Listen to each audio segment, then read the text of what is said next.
Hi, y'all, and welcome to the live stream tonight.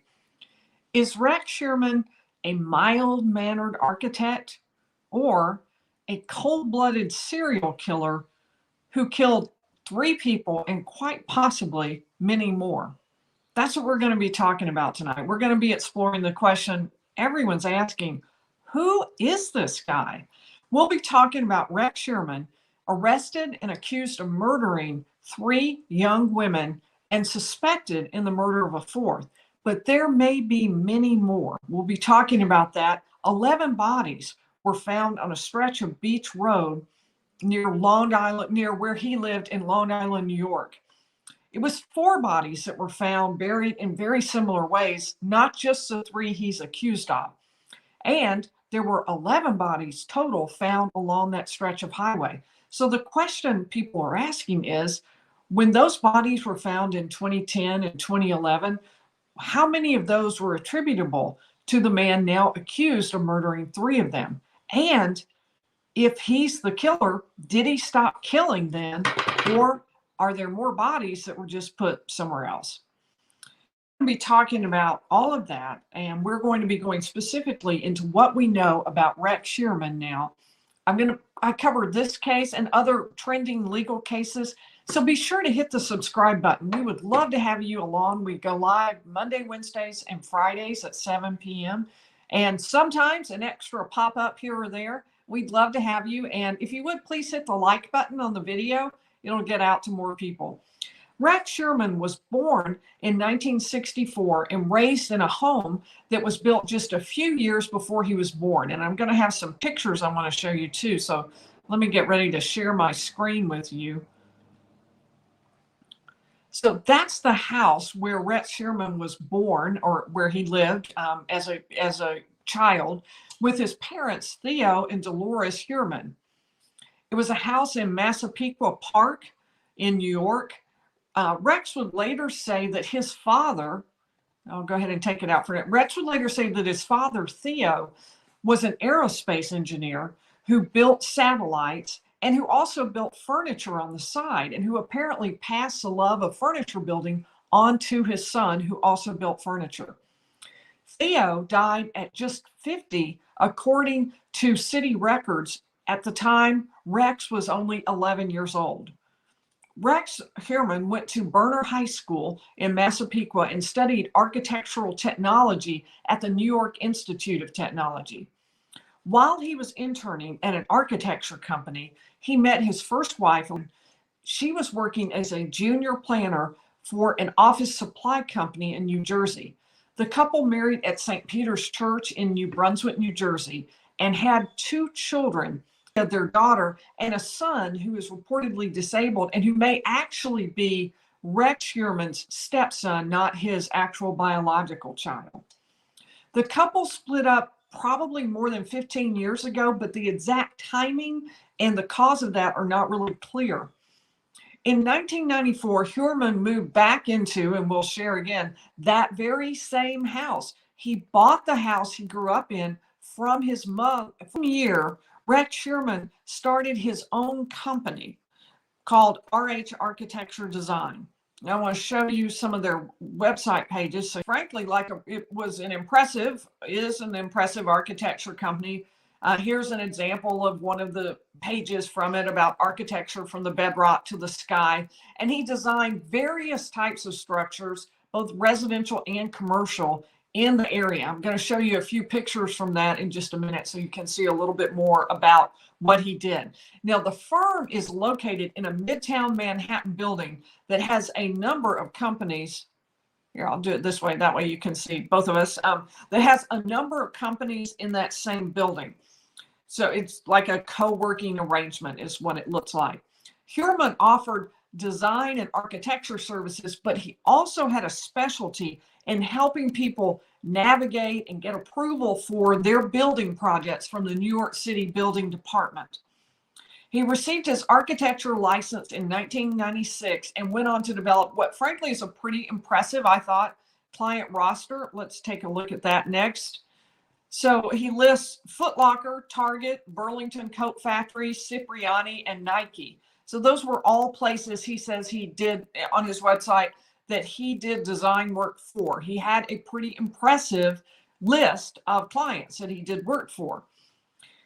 Heuermann had a daughter, I mentioned, Victoria, who got a bachelor's degree in fine arts in 2019. She first worked for Macy's, but at age 26, she's 26 now, and at some point she went to work for her dad's firm. She was pictured on the firm's website.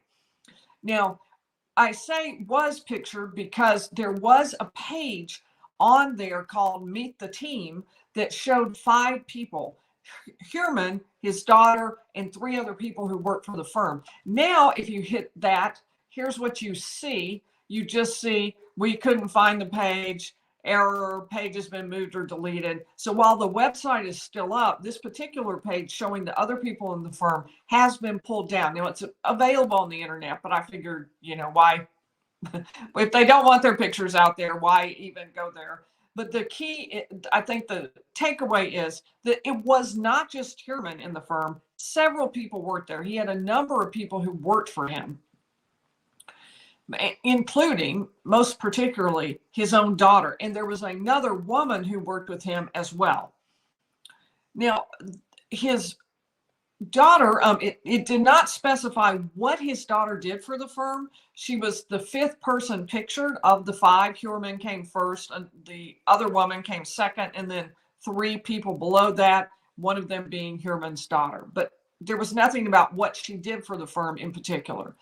Now, at some point, Heuermann married. I'll show you some of the designs he did, which I think are some of them quite beautiful in appearance. I think this is really pretty. This was on his website. Same for this, Bellamy. It's a beautiful design, I think. And then this one, this is the footlocker that he did. And you can see the interior of the footlocker that he designed. So that was his job, was doing those sorts of things. And all of that seems pretty standard, pretty normal, pretty above board.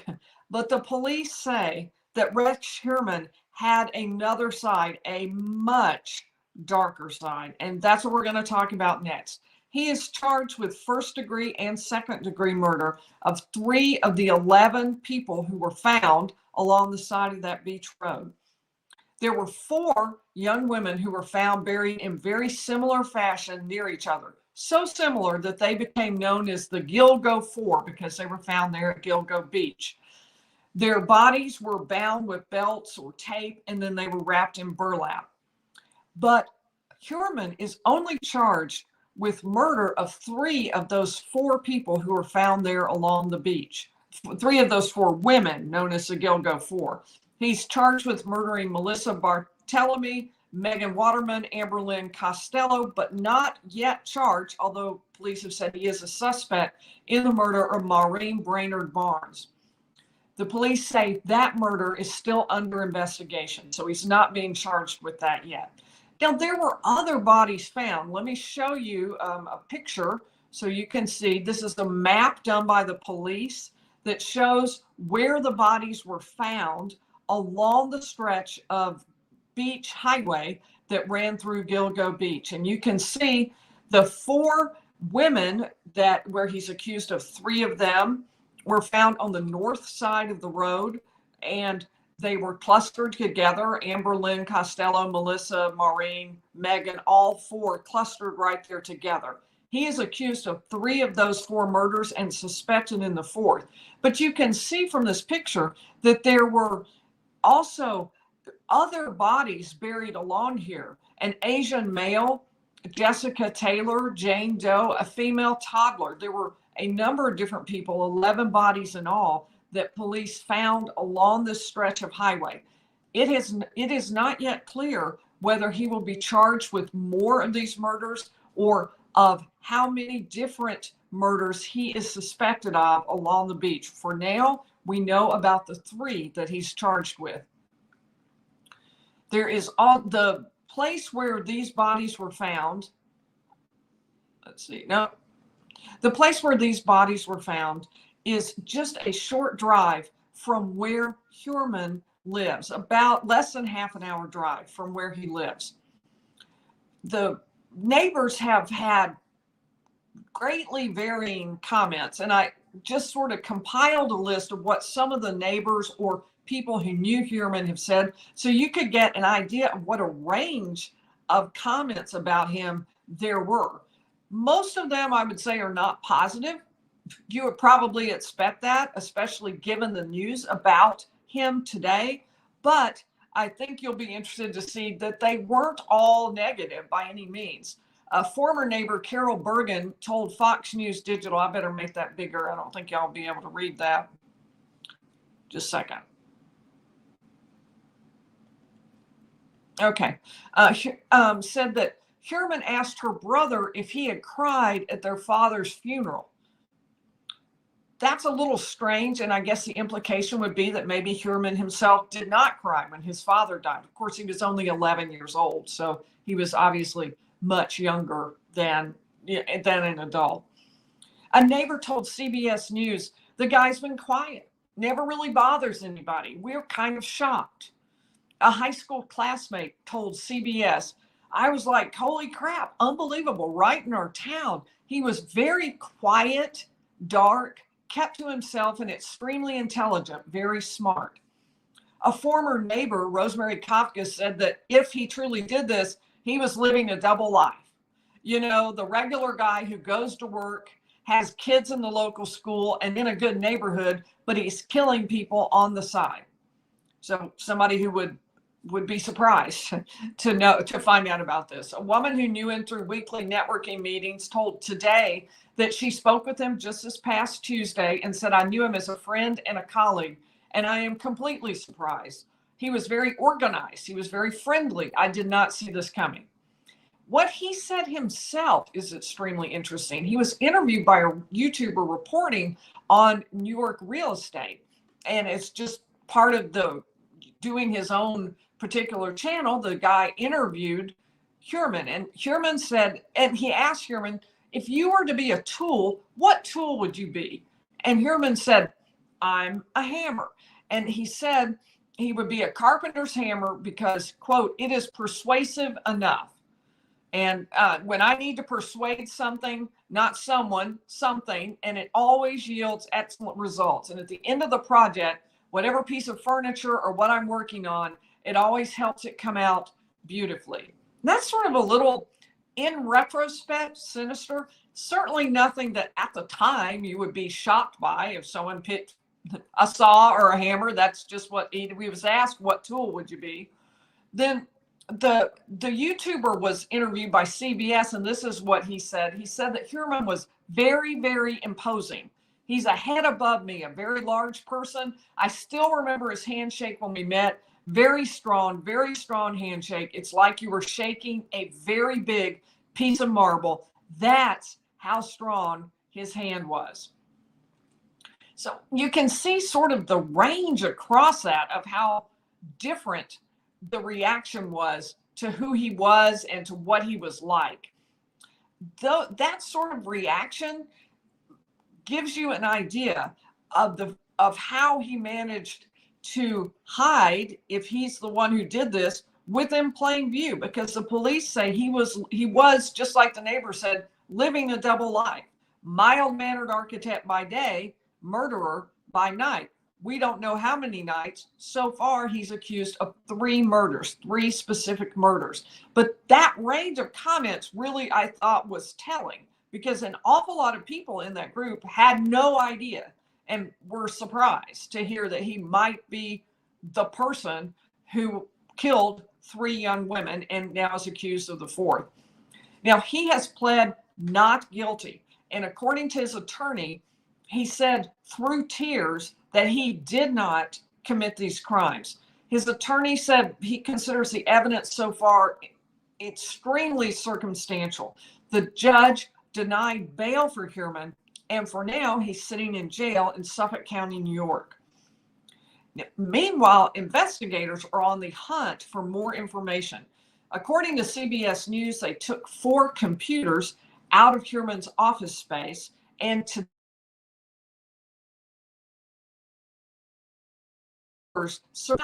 now, stay tuned. I am going to be going in detail through the bail document that was filed related to whether or not Heuermann would receive bail. We're going to cover it all. It's a very detailed 32, I think it was, page document.